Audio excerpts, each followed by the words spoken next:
The COVID-19 pandemic has laid very bare what our shared challenges are. It's definitely economic prosperity, it's health, security, and of course, underpinning it all is our democratic way of life.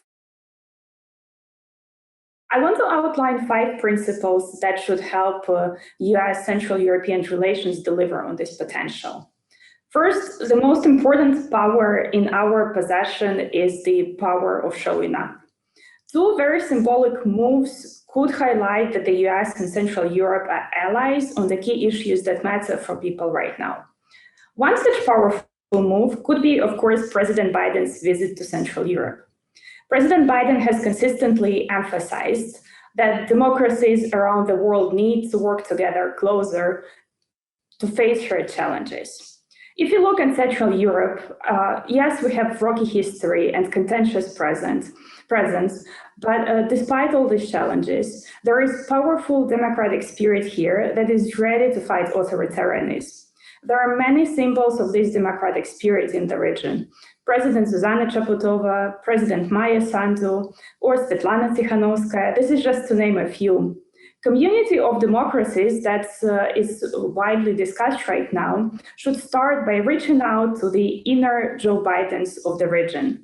And I definitely can't think of a better country to host President Biden's first trip to the region than Slovakia.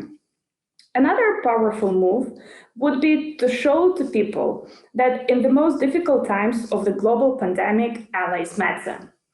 A relatively small amount of vaccines that could be shared with the region now would mean a lot for people here.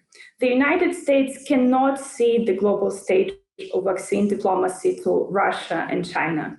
And definitely, US leadership in the world is unimaginable without a more robust strategy to cooperate on fighting the pandemic. President Biden's visit to the region and cooperation on vaccines distribution are 2 high-profile moves, but also this is a lot about the regular process of our cooperation. The United States should further strengthen its presence in the region through diplomatic activity, visits of American representatives, cultural exchanges, programs that build connections between professional and civil societies from the US and Central Europe. And vice versa, Central Europe should make more effort to be more present in the United States. The second principle, and I slightly already touched upon it in the first part of the conversation, is that democracy matters. Democracy is definitely always work in progress, and there are issues that we need to address on both sides. But we need to make clear with our words and by our action what we stand for. We need to work on shared approaches to the rule of law, corruption, media freedom, and we have to cooperate with the governments and civil society in the region as well. The third principle is that both the United States and Central Europe can deliver on its goals by having a stronger cooperation with the European Union. The European Union, with its vast market, its regulatory power, is unmatched in its potential in the world. Some of the issues that on our shared agenda, between the US and Central Europe, can be best addressed utilizing the EU's framework.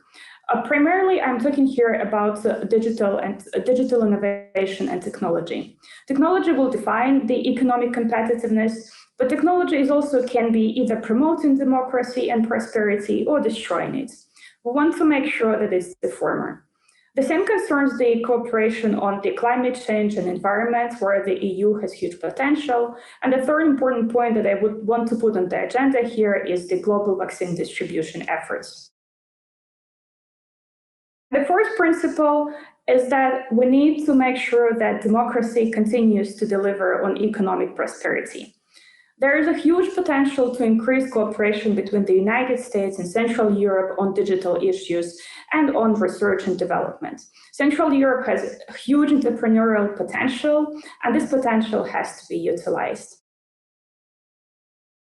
And the fifth principle, and it's probably the one that we are more familiar with and that has worked well in the past and needs to work even better in the future, is the cooperation on security, understood in a broader sense, both on hard security matters, but also on the hybrid threats.